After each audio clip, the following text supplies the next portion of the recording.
के स्वरूप का वर्णन करते हुए भक्ति ज्ञान वैराग्य की कथा हमने श्रवण किया। महात्म्य में 6 अध्याय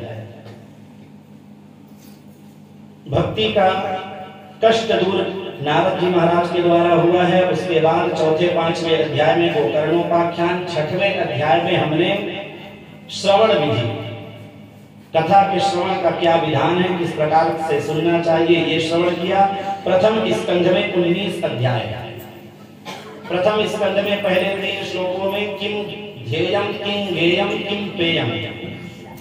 सभी लोग बड़े ध्यान से श्रवण करें, ये कोई किस्सा कहानी नहीं है। संपूर्ण श्रीमद् भागवत को हम एक बार श्रवण करें, इसलिए बार बार निवेदन है मन को एकाग्र चित्त करें, क्योंकि एक व्यक्ति भी हिलता जुलता है तो हम भी भूल जाते हैं और हम बीच बीच में सबको देखते रहते हैं। इसलिए बार बार निवेदन है कि केवल महात्म्य में पहले 6 अध्यायों में श्रवण विधि, गोकर्णोपाख्यान इत्यादि की कथा। उसके बाद पहले स्कंद में 19 अध्याय, जिसमें सबसे पहले 3 श्लोक में किम ध्येयम, किम गेयम और किम पेयम है।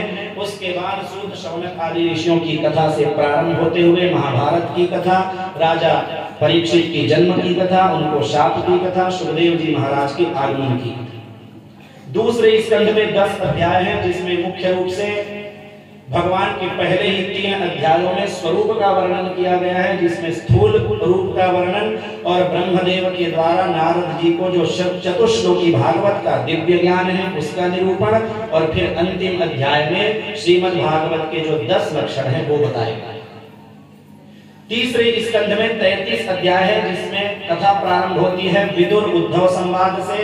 फिर वह संवाद आगे बढ़ के विदुर मैत्रेय जी का संवाद हो जाता है। उसी उपक्रम में सृष्टि का विस्तार।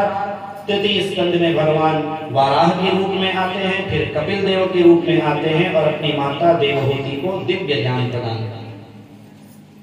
चौथे स्कंध में 31 अध्याय है, जिसमें 4 प्रकार के प्रकरण बताए गए हैं। धर्म, अर्थ, काम, मोक्ष। धर्म प्रकरण में 7 अध्याय,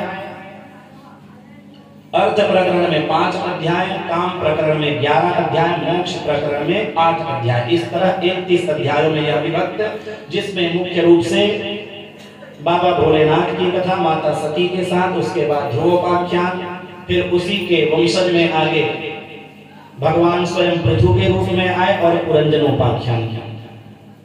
पंचम स्कंद में 26 अध्याय है, जिसमें मुख्य रूप से भूगोल खगोल का वर्णन किया गया है। प्रियव्रत की कथा, प्रियव्रत के आगे हुए पुत्रों की कथा, सूर्य चंद्रमा नवग्रह इत्यादि की गति की कथा, और अंत में नरक वर्णन करते हुए पंचम स्कंद विश्राम को प्राप्त होता है।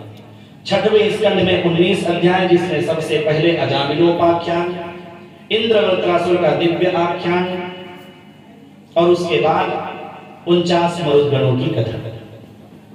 7वें स्कंद में 15 अध्याय है, जिसमें 10 अध्यायों में भक्त प्रहलाद का संपूर्ण चरित्र है, जिसमें नवदा भक्ति का निरूपण किया गया। 8वें स्कंध में 24 अध्याय, गजेंद्र मोक्ष से 8वें स्कंध की कथा प्रारंभ होती है। अनेक मनवंतरों की कथा, दैत्यों और देवताओं के बीच में महान युद्ध हुआ है, अमृत मंथन की कथा, भगवान के अनेकों अवतार की कथा, जिसमें कच्छप रूप, मोहिनी रूप इत्यादि भगवान ने अवतार धारण किए। उसके बाद 9वें स्कंध में भी 24 अध्याय। 9वें स्कंध में भगवान के भक्तों की कथा है, जिसमें मुख्य रूप से आपने अम्बरीश चरित्र श्रवण किया। भगवान श्री राम स्वयं 9वें स्कंध में पधारे हैं, परशुराम जी भी इसी स्कंध में पधारे हैं।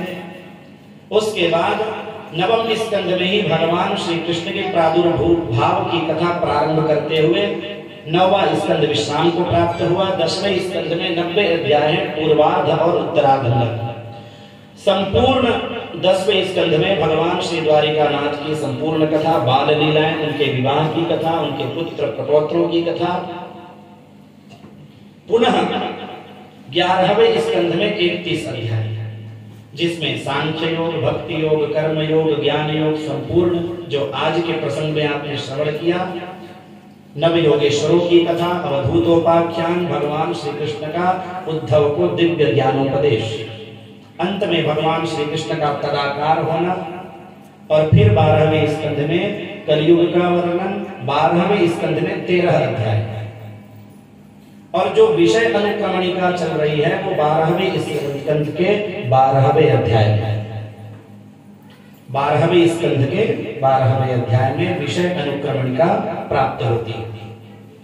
12वें स्कंद के 12वें अध्याय में ही अनुक्रमणिका प्राप्त है, जिसमें 12वें स्कंद में मुख्य रूप से कली का वर्णन, उनका दोष और उनसे बचने का उपाय, कलयुग में करने और कलयुग में होने वाले कार्य के बारे में बताया। उसके बाद श्री सुखदेव जी महाराज का दिव्य ज्ञानोपदेश, ब्रह्मोपदेश, राजा परीक्षित का मोक्ष, सर्प सत्र, इन्हीं 12वें स्कंध में मार्कंडेय ऋषि की भी कथा आती है।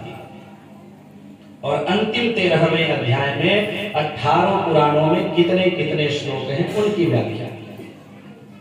इसका भी श्लोकात्मक है, श्लोक याद कर लेंगे आपको याद हो जाएगा किस पुराण में कितने श्लोक हैं।